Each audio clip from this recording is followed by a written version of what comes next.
Hello friends and viewers, and welcome to my Nungal Spear of Legacy character guide.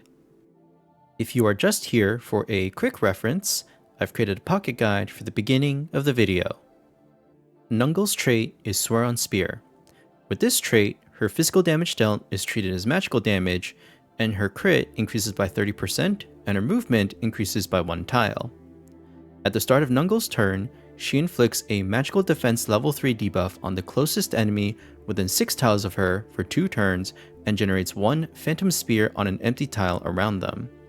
When allies move onto a phantom spear, they gain crit 2 and movement 1 buffs. When enemies move onto a phantom spear, they receive a magical defense 3 debuff. After Nungal picks up phantom spear, she additionally gains potential burst for 2 turns and reduces all class skill cooldowns by 1 turn. This can be triggered up to 1 time per round. After any character picks up Phantom Spear, Nungal will trigger March of Oaths once. March of Oaths is a passive effect where Nungal restores HP equal to 50% of her physical attack, dispels 1 debuff, and deals 40% magical damage to the 3 closest enemies within 3 tiles of her. The table below captures her growth at each star level. Nungal has notable gains at star level 3 and star level 5. Nungal's initial skill is Sealing Bash. Sealing Bash is a 3 energy cost, 0 turn cooldown skill, dealing 145% magical damage and blocking the enemy's passive and reaction skills before attacking. This is the same skill we are familiar with from Might. This is a comfortable skill to use for early Voyager progression, but will be succeeded by other options later in her skill tree. At rank 1, I recommend Break Fierce Lunge with a Castalia for Break Swift Assault. Break Fierce Lunge is a 0 energy cost, 3 turn cooldown instant skill, dealing minor magical damage in a 1x5 column. Nungal gains Shield Break 4 before attacking, making this stronger against shielded targets. Against dying targets, this attack ignores 80% of target's defense and blocks resolve effects. After the attack, this will also generate 1 Phantom Spear on an empty tile adjacent to the first enemy hit. Break Swift Assault is a 2 energy cost, 0 turn cooldown skill, dealing AoE magical damage to all enemies within 1 tile of the selected target and inflicts damage 2 and magical defense 3 debuffs. This skill also has a rally response effect, where Nungal will lock on to the closest enemy within 3 tiles and trigger this skill without consuming energy. This can trigger twice per round. In compositions with full armored Mytha, you may consider investing a Castalia for this skill. At rank 3, your options are Battle Fever or Insight. Battle Fever is a passive skill that reduces damage taken after active attacks and dealing critical damage. This is the same skill we are familiar with from units such as Crimson Falcon and Lightning. Insight is a passive skill that increases physical attack by 8% and dispels 1 defense attribute buff from targets before attacking. This is the same skill we are familiar with from units such as Nydia and Papal Pikemen. Neither skill will be a regular part of Nungal's loadout in the long term, so consider your selection based on the passive HP or defense stat gains. My pick here is Insight. At rank 5, I recommend Flare of Steel. Flare of Steel reduces damage taken by 10%. When Nungal is attacked by an enemy within 1 tile from the front or side, she will trigger Preempt, interrupt their turn, deal 50% magical damage, and teleport to the closest Phantom Spear, picking it up. If no Phantom Spear exists, Nungal instead teleports to a tile adjacent to the closest ally within 2 to 6 tiles. Poised Elegance reduces AoE damage taken by 50%. At the start of the round, Nungal will also gain 1 stack of dodge. Both options have a 2 turn cooldown. Flare of Steel returns damage and is more comfortable for general play. Poised Elegance has a high reduction modifier against AoE damage and greater potential to avoid damage with dodge, so it may see use in competitive content. At rank 7, I recommend Onslaught Piercing Will with a Castalia for Mobile Skirmisher. Onslaught Piercing Will is a 3 energy cost, 2 turn cooldown rally command skill. Nungal teleports to the target location, dealing 100% magical damage to all enemies within 3 tiles, and inflicts damage 2 and disarm debuffs. If Onslaught only hits 1 enemy, the skill multiplier increases to 160%. Disarm is a control disrupt debuff that disables basic attacks and class skills. Aisha also possesses this in Dawn Moon Moonrise.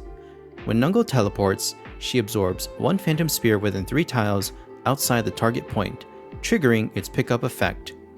After attacking, Nungal will gain the Onslaught buff for 2 turns, reducing damage and piercing damage taken by 30%, gaining Resolve, and can block 1 instance of fatal damage. With Mobile Skirmisher, after actively attacking, Nungal can move again with any remaining movement. At the end of her turn, she can use Gorilla, selecting any Phantom Spear within 7 tiles to teleport to. At the start of Nungal's turn, if there are fewer than 4 Phantom Spears in battle, she will generate 1 Phantom Spear on a random empty tile within 2 tiles. This skill also has a rally response, gaining Speed 3, Movement 1, and Attack 2 buffs when triggered. At rank 9, your options are Silencing Attack or Sealing Attack. Silencing Attack blocks active skills against injured targets. Sealing Attack blocks passive skills against injured targets. Consider your selection based on the passive HP or defense stat gain. If debuff diversity is important to you, recall Nungal's Sealing Bash initial skill already blocks passive skills. My pick here is Sealing Attack. At rank 11, I recommend Frontline Action. Frontline Action increases Nungal's speed by 50, raising it from 198 to 248. This skill also decreases damage taken by 20% when healthy. Before receiving a physical attack, Parry allows Nungal to face the attacker and adds 20% of her physical attack to her physical defense. Neither skill will be a regular part of Nungal's loadout in the long term. Frontline Action speed increase may see more niche use for objective-based maps. Nungal Spear of Legacy's SP skill is Sense of Honor. To learn this SP skill, original Nungal must have learned Sense of Purpose, and Nungal Spear of Legacy must be star level 3. Sense of Honor and Sense of Purpose are functionally the same, increasing crit damage, and restoring energy, but only removing the Hangman's Mark requirement for Nungal Spear of Legacy. This is a strong passive skill for Nungal Spear of Legacy to increase her overall damage and is comfortable to slot in compositions without full armored Mytha. This is my general build recommendation with Sealing Attack, Flare of Steel, Onslaught Piercing Will, Mobile Skirmisher, and Sense of Honor or Break Fierce Lunge. With this build, Nungal focuses on AoE damage, and she'll be highly mobile with Onslaught Piercing Will and Mobile Skirmisher in her skill loadout. If Nungal does not have Sense of Honor learned, consider slotting in Break Fierce Lunge. In compositions with full armored Mytha and other rally allies, consider loading out with both Mobile Skirmisher and Break Swift Assault, while still casting Onslaught Piercing Will as her core active skill. Nungal's Astral Imprint is Spear of the Breaking Storm.